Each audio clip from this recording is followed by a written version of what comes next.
আমরা কোনো rapist save করতে আসি নাই। আমরা সারা বাংলাদেশ আর্মির খেলা দেখেন। একটা তো একটা রেপিস্টকে ঠেকাইতে আসছে, দ্বিতীয়ত তারা আমাদেরকে আইন দেখাচ্ছে যে we can not do this. এই তারা যদি এরকম ইউ ক্যান নট ডু দিসে থাকতো তাহলে আমার এতগুলো মেয়ে কেন রেপ হচ্ছে? তারা কি করতেছে? আপনারা পুলিশ গিয়ে ধরে আনে নাই, আপনারা থানায় আসছেন। এত ইজি না, যা বললেন করে ফেললেন, ইটস নট লাইক দ্যাট। আপনারা আপনাদের কমপ্লেন নিয়ে আসছেন, এখন পুলিশকে এসে যদি বলেন যে আপনারাই মারবেন, পুলিশকে এসে যদি বলেন আপনারাই মারবেন, তাহলে কি এটা হলো? আপনারা যেটা চাচ্ছেন তাকে আপনারা 10 জন মেয়ে 10 মিনিট মারবেন, এটা সম্ভব না। এটা পুলিশ বললেও সম্ভব না। সে পুলিশকে জোর করছে পুলিশের স্টেটমেন্টকে প্রত্যাখ্যান করার জন্য। এখন আপনার কথা বলুন, ঠিক আছে? আপনার স্টেটমেন্ট আমি শুনছি, এখন আমার স্টেটমেন্ট শুনতে হবে, ঠিক আছে? ঠিক আছে, আপনারা তাকে থানায় নিয়ে আসছেন। থানায় নিয়ে আসার পর আপনারা পুলিশের কাছে যে দাবিটা করছেন যে তার আপনারা ভিডিও স্টেটমেন্ট চান, এবং পুলিশ আপনাদের প্রতিশ্রুতি দিছে আপনাদেরকে 10 মিনিট দিবে মারার জন্য, তাই তো? 10টা মেয়েকে মাত্র। আচ্ছা, 10টা মেয়ে, তার মধ্যে 4টাই ওর রেপের ভিকটিম। আচ্ছা, এখন 10টা মেয়ে তাকে 10 মিনিটের জন্য মারবে, এটা থানা আপনাকে ভার্ডিক্ট দিচ্ছে, ঠিক আছে? এখন আমি আপনাদের বলি, বাংলাদেশ সেনাবাহিনী এখন থানার প্রোটেকশনের জন্য এবং বাহিরে যে কোনো ধরনের বিশৃঙ্খলা, মারামারি, আগুন, অরাজকতা, সকল কিছুর জন্য আচ্ছা, থানার প্রোটেকশনের জন্য আমরা deployed. If you don't know, please যেখান থেকে জানার কথা, হ্যাঁ বলেন। আমরা জানি থানাও বাংলাদেশ আর্মি প্রথম 4 ঘন্টা কই ছিল, কই তাল ছিড়তেছিল, কেন তাহলে পুলিশ দিল কাজ? আচ্ছা, কথাটা বলেন। বলতে দেন। এখন আপনারা 5 ঘন্টা আসেন নাই কেন? রেপিস্টের ফোনে তদারকিতে আসছেন, এটা স্বীকার করেন। শুনেন, আমরা কারো তদারকিতে আসি নাই। আমরা কোনো রেপিস্ট সেভ করতে আসি নাই। আমি কি বলছি এটা আপনাকে বুঝতে হবে। আমি কি বলছি এটা আপনাকে বুঝতে হবে। প্লিজ আপনি কথাটা শুনেন আগে। কি করছি, আপনারা যেটা চাচ্ছেন যে তার শাস্তি হবে, সবকিছু হবে, সে রেপিস্ট, আমি সব মানলাম, ঠিক আছে, ওকে। বাট আপনারা যেটা চাচ্ছেন তাকে আপনারা 10 জন মেয়ে 10 মিনিট মারবেন, এটা সম্ভব না। এটা পুলিশ বললেও সম্ভব না। তাহলে এবার আমি একটু বলি। প্রথমত এই থানার পুলিশকে এই কাজে কোনো দরকার ছিল না, কারণ মামলা ছিল ধানমন্ডি থানার, নাকি কই কলাবাগান থানার। পুলিশ আমরা যখন বললাম আমাদের অভিযোগ নাই, পুলিশের সাথে আমাদের কোনো কাজবাজ নাই, আমরা ওকে নিয়ে আমাদের প্রতিষ্ঠান আছে, স্বায়ত্তশাসিত প্রতিষ্ঠান, ওখানে নিয়ে যাব, ওখানে যা হবার হবে। তখন পুলিশ বলল যে না, এটা করিয়েন না, ওখানে অনেক মেয়ে, ও তো একটা রেপিস্ট, ওকে সব মেয়ে মিলে মেরে ফেলবে। পুলিশ বলছে চাইলে আপনারা অর্থদণ্ড নেন। আমাকে পার্সোনালি এই প্রস্তাবও দিছে যে ওকে আমরা অনেক টাকা অর্থদণ্ড দেই, পারলে সব টাকাটা আপনারা নিয়ে যান।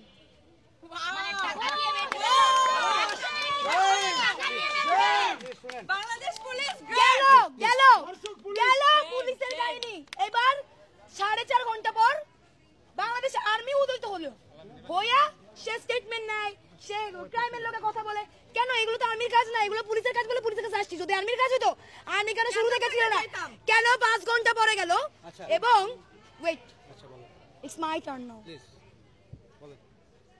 এবার 5 ঘন্টা পরে আর্মি এসে বলল আপনারা তো লিখিত নিছেন, আর কোনো স্টেটমেন্ট নেওয়ার দরকার নাই, আর কোনো ভিডিওতে যাওয়ার দরকার নাই। আবার বলল আপনারা এটা করছেন, ওদের এখন ছেড়ে দেন। আবার বলল পুলিশকে যে ঠিক আছে পুলিশ, আপনারা যে প্রপোজাল ছাত্রদেরকে দিয়ে এখানে দাঁড় করে রাখছিলেন একজন রেপিস্টকে মারার হাত থেকে বাঁচাইতে, সেই বক্তব্য আপনি প্রত্যাখ্যান করেন। আপনি এটা বলেছেন কিনা? অবশ্যই আপনি বলেছেন। আপনি আমাকে বলেছেন যে তার স্টেটমেন্ট তো হয়ে গেছে, এখন আর ভিডিও করার কি দরকার? You said this to me. আমি তাকে বলছি, শুনেন কথাটা শুনেন। আপনারা তার ভিডিও স্টেটমেন্ট নিতে চাইছেন, ঠিক আছে? আপনি বলছেন না। হ্যাঁ, আমি না বলি নাই, আমি বলছি যে তার স্টেটমেন্ট শুনেন। আপনি আমার কথা শুনেন। আপনি আমাকে বলছেন যে সে স্টেটমেন্ট দিচ্ছে, আমি বললাম তার স্টেটমেন্টটা নিয়ে আপনারা কেস করেন। আপনারা বললেন ভিডিও স্টেটমেন্ট চান, ঠিক আছে? তাহলে পরে যখন সে রাজি হচ্ছিল না, তাকে আপনারা গায়ে হাত দিবেন, তখন আমি বললাম ঠিক আছে আপনারা স্টেটমেন্ট নেন, ভিডিও স্টেটমেন্ট নেন। আপনি বারবার এই যে এতগুলো সংবাদ মাধ্যমকে আপনি বারবার একটা করে ভুল ইনফরমেশন দিচ্ছেন। অবশ্যই একটা করে ভুল ইনফরমেশন দিচ্ছেন। আপনি বলছেন আমরা মারবো, আমরা মানে প্রপোজাল আমাদের ছিল না, বারবার বলছেন এটা কারেকশন করে বলেন। প্রপোজাল জারি থাক, পুলিশের থাক, আপনাদের থাক, we can not let it happen.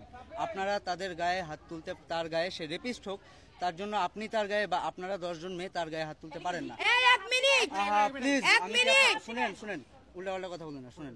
আমরা উল্টাপাল্টা না, আমরা আপনাদের কথা উল্টাপাল্টা শুনেন, বলেছি। না শুনেন, আপনারা তাকে পুলিশ স্টেশনে নিয়ে আসছেন, নিয়ে এসে বললেন যে পুলিশ তখন আপনাদের বললো যে 10 জন আপনারা মিলে মারবেন।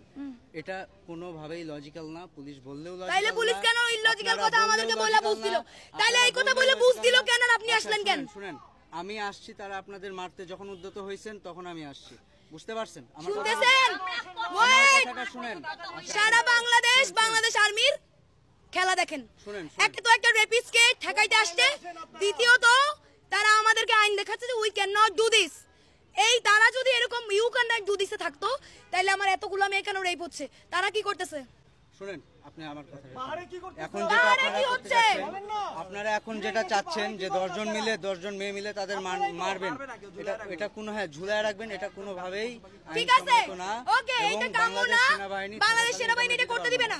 তাইলে ও ঢাকা বিশ্ববিদ্যালয়ের স্টুডেন্ট, ঢাকা বিশ্ববিদ্যালয় একটা স্বায়ত্তশাসিত প্রতিষ্ঠান, এখন ওকে প্রতিষ্ঠান মাফিক শাস্তি দেওয়া হবে, যেখানে বাংলাদেশ সেনাবাহিনী ঢুকতে পারবে না। এবার আমি বলি, শুনেন, আপনারা পুলিশ গিয়ে ধরে আনে নাই, আপনারা থানায় আসছেন। এখন আমরা এত ইজি না, যা বললেন করে ফেললেন, ইটস নট লাইক দ্যাট। মানে আপনারা থানায় নিয়ে আসছেন, now you have to trust on police. এবং পুলিশের শুনেন, এখন পুলিশ স্টেশনের এখানে দায়িত্বে আমরা আছি,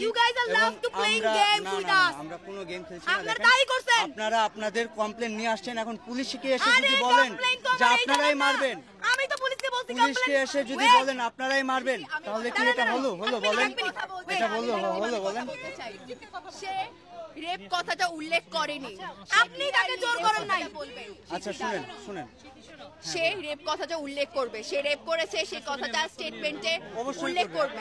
তার থেকে স্টেটমেন্ট নাই, এটাতে আমার কোনো নাই। আমার একটা মাত্র কনসার্ন যে আপনারা আইন বহির্ভূত, এটা প্রোটেকশন না, প্লিজ বুঝার চেষ্টা করেন। Protection is something else. আপনারা 10 জন মিলে একজনকে মারবেন, এটাকে কেউ ভদ্রতা শালীনতা